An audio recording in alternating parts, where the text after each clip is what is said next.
Okay, where I'm from, that is Uganda, and why I decided to leave Uganda was because it was no longer possible to live in Uganda as an LGBTQ person. I had been attacked several times, and I decided that to keep alive, I needed to leave my homeland. Okay, how long have I been in the camp? I was taken to the camp on the 7th of February 2020, and I lived in the camp up to April of 2021. The conditions in the camp are especially horrible, deplorable for the LGBTQ community. While I was there, I was nearly set on fire on the 15th of May 2020. I was poisoned twice, and there were several times when we were attacked as a community. This is a constant experience in Kakuma. The community around the LGBT, the rest of the community in the camp doesn't believe that the LGBTQ community should be part of them, and they have responded with violence all the time to make sure that the community of the LGBTQ persons has been moved away from them. And the experiences that I got, for example, the poisoning, the attempted death by burning, all these were reported to the police and subsequently to the UNHCR.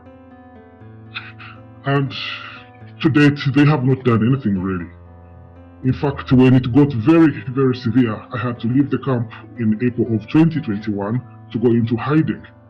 After failing to get help from UNHCR and the camp management, I wrote them emails after emails and they did not respond. So the next course of action was the same as the one I took when I was back in Uganda. To save my life, I had to leave Uganda, and also in the camp, to save my life, I had to leave the camp. That's how I ended up in hiding. Yes, they did not respond at all. I mean, to my request for help. They simply kept quietly to their emails and moved on with their usual business. When I arrived in the camp, the LGBT community chose me to be their spokesman, the lead spokesperson. So I can speak authoritatively that has been the experience of everybody that I know who is LGBTQ in the camp. In fact, following the death of one of our own who was also an activist, one called Crichton, we wrote a petition to UNHCR. Crichton died in April of 2021. So on June 7th, 2021, we presented a statement, a petition to UNHCR, asking for a safe place, asking for a relocation, and asking for protection. And UNHCR responded by intimidating the LGBT refugees, saying that they were going to repatriate them if they signed such similar statements. So it's not just about being quiet, but they have been proactive in silencing the LGBTQ community about their outspoken experiences. Ever applied for resettlement? Technically speaking, no. I applied for asylum in Kenya. But it is implied in the application because, as a matter of fact, Kenya is not safe for the LGBTQ. So it's not very different actually from the countries that we run from. So resettlement then becomes a necessity. It becomes the solution, the durable solution. So even though I have not applied for it, it becomes necessary in my case and in the cases of the other LGBTQ refugees because of the hostile conditions for the LGBT community here in Kenya. And what information has UNHCR shared with us about resettlement? Well, they have endeavored to tell us that there are few resettlement laws and that they are not able to resettle all of us. That is the way they have presented it to us. Initially, they were using COVID as an excuse. They were saying because of the COVID-19, so resettlement has been jumbled up and we're not able to resettle you. But even after the COVID has cleared, resettlement has not happened for a lot of LGBTQ individuals. Basically, why is resettlement helpful? And how would it change my life? A resettlement gives an LGBTQ person, for example, in Kakuma, hope that one day they will live free to be who they are, free to love, and to be productive members of societies, to be accepted and loved as anybody else out there in the society. But besides that, resettlement also provides hope that they will live a safe life.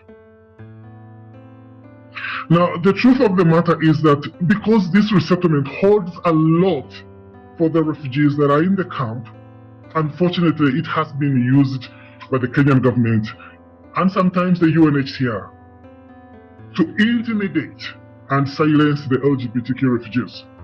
You see, they don't want the refugees speaking out against the conditions that they're going through. It has been used that if you speak out, you will not be presented for resettlement. I'll give you an example. My case was deactivated for being vocal about the situation in Kakuma. This is a fact. They used resettlement to punish me. I do believe that they are using this also against others. So it's not just about the resettlement slots that are few. Sometimes our cases are not even in consideration for resettlement because we are being punished by those that have been endowed with the responsibility of protecting us. How dare you speak against us? We are not going to put your case up for resettlement. That has been the case, and it continues to be the case. This is one of the many gross violations that are happening within Kenya under UNHCR and the Kenyan government. How would resettlement change my life, for example? It would give me an opportunity to live life. Right now, I live in fear every day. I left the camp, I'm in hiding, and I'm not sure if I'm going to see the next day. I have received severe death threats ever since I left Kakuma. I cannot get out of my house. It's not a life. I am living in a prison. Resettlement would give me the freedom, the basic freedom anybody has anywhere. The basic freedom that I cannot get under the asylum system here in Kenya. Resettlement would give me that. But besides that, I have a lot to offer to the world. I could be a productive member of the society. I could have somebody to offer love and people to give help. I could do a lot. So resettlement is the way out of prison. And it's not just for me. Even the refugees in Kakuma, you see, they are not allowed to leave Kakuma. Even when they are attacked, they don't have the documentations to leave. It's as if they have been detained in there.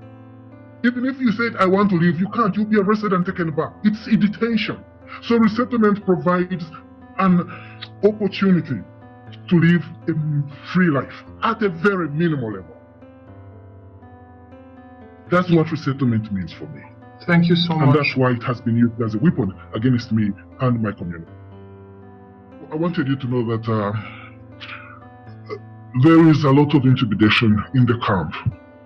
And the LGBT refugees are being arrested, put in prison, and not being charged. It's just basically an intimidation tactic. The police is intimidating them. The government is intimidating them. They are unable to speak. And sometimes the figures and the reports that UNHCR presents are generated from a coerced point of view. You see, they will coerce them to say what UNHCR wants to say so that they can make their reports. Until the people, the LGBT refugees in Kakuma are given assurance of protection, they will not speak out. So the information that UNHCR and the Kenyan government put out will always be wrong because the refugees are not free to speak. They are only told to speak what they are told to speak. So it is important that the refugees are given protection or assurance of protection, if not by Kenya, by the international community, so that they are afforded the basic human rights, the freedom to express, the freedom to live. Crichton, at where an activist that died in April 2012 was banned from outside. Why was he sleeping outside? Why were the rest of the refugees sleeping outside exposed to the elements? Why are you funding a government and an institution that cannot house just 300 refugees? And besides that, Why are the LGBTQ refugees in Kakuma? And it has documented violence from 2014. Despite the evacuations and the efforts of the UNHCR to relocate the refugees, LGBTQ refugees from Kakuma, why are the LGBTQ refugees still in a hostile place? 7 years, 8 years after violence has been documented year after year, and they are still there. It's negligence. And the international community needs to recognize this and actually call for change. They should not be in Kakuma, because Kakuma is hostile. So please, if you are in a position of authority and you're able to make influence, please ask the Kenyan government to relocate the refugees from Kakuma refugee camp. It has been hostile for as long as it has existed and will not change. Leaving the refugees there will expose them to danger and death. Thank you very much.